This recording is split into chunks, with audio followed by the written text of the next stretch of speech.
Okay, it's not automatically accessible.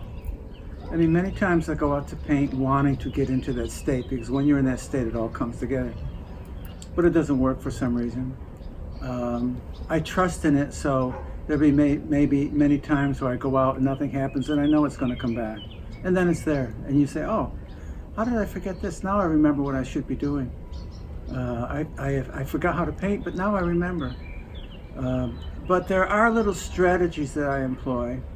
One, when I set up my easel, the palette must be perfectly organized. The little piles of paint must be full and luscious. The palette is clean before I begin. My brushes are clean before I begin. It kind of reminds me of when I was a kid growing up, and actually into my early adulthood, where I played a lot of baseball. The baseball, you have your uniforms, and you have chalk lines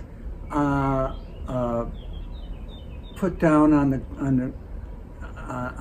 the soil, and everything is crisp and lovely and beautiful and wonderful. And I think that has kind of stayed with me. I love the beginnings of things.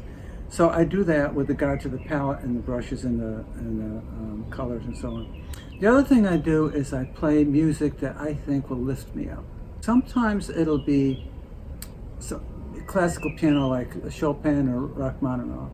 I need to get into that place where subtle nuances will express what I'm feeling, communicate what I'm feeling. Or sometimes it's like with Beethoven, it's a surprise. And so I need to have a surprise. I'll build in a surprise every once in a while. I'll really strike the canvas hard. So as I'm playing the music, I'm getting absorbed into that mentality.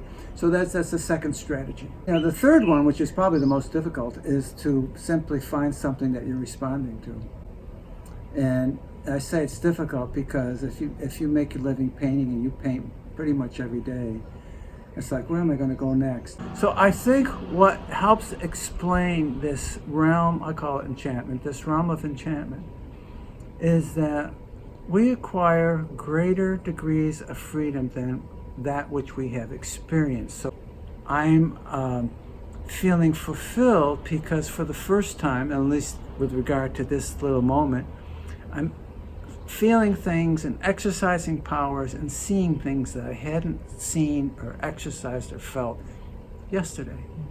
And you grow, and you become more, and the process of work becomes the medium by which you create who you are. That's terribly fulfilling, and some people think it's the most fulfilling thing there is on the planet.